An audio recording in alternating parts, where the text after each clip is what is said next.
We want to teach you just a couple tools, I think, that are going to really enhance communication and help us right at the point where we have those frustrations and those issues that seem to kind of just create a rub in the relationship and we don't know how to resolve them. And these two exercises kind of work in tandem, but we're going to take them apart and do one at a time and then have a couple of you just do an example of how this technique works. So we're going to give it a try in this segment and see how it goes. The first exercise we want to talk about is what we call the gift exercise.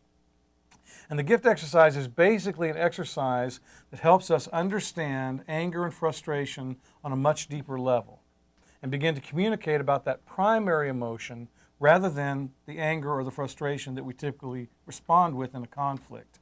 And actually what we found is that anger and frustration are not primary emotions. They're actually secondary.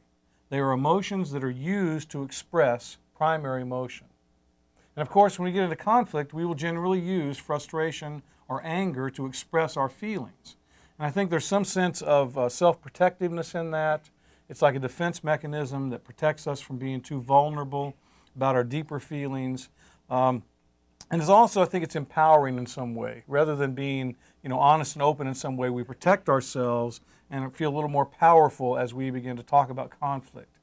The problem is that anger and frustration expressed in conflict rarely resolve it. More than not, it will exacerbate or make conflict worse rather than resolving it.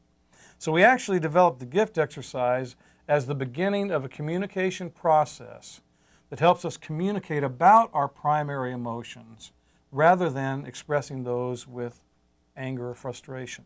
And we developed this little acronym, the gift exercise, to stand for 4 primary emotions that are all expressed with anger or frustration when we have a conflict. And those emotions are guilt, inferiority or inadequacy, that's the I word, fear, and there are a number of basic fears that can be impacted in conflict, and then trauma, something that is traumatic or painful for you. So we've asked a couple with our group here if you would be willing to just do this exercise with us and let's kind of just see where it goes. So we have Wade and Lee with us, and we've asked them if they're willing to do the gift exercise. Yes. Typically, if I need help doing something or getting something done, a lot of times I'll ask Wade if he would mind taking care of something, and sometimes it gets forgotten or put off and just not done in the time frame that I had scheduled. Okay, Lee, when this happens and you ask Wade to do something to help you around the house, and for whatever reason, and we want to give him the benefit of the doubt because he's a nice young man, he may just forget or he may just get busy doing something else, but obviously it still impacts you when this happens.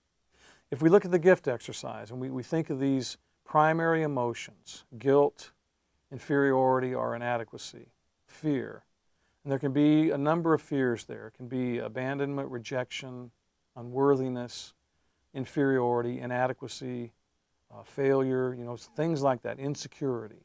So it can be a number of fears, and we're going to think about that. And then trauma, it impacts you in a painful way.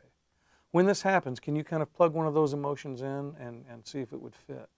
I think most of the time it would be more fear of things not being in control or having something fall through the cracks and not get done. So what would we call that fear? Probably just a fear of just things being in chaos and not having control. And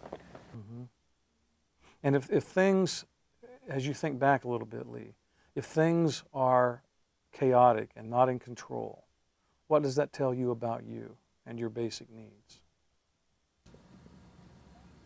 that they're not being met. And the person that's not willing to meet them, what does that tell you about them? Maybe that they don't care enough, or If the sense is that you're not important enough to Wade for him to help you, what would we call that? inferiority. Inferiority. Yeah. Every time. And the message of inferiority is, I'm not worthy. And would you be willing to show Lee, whenever you can, that she's important enough for you to want to? Definitely.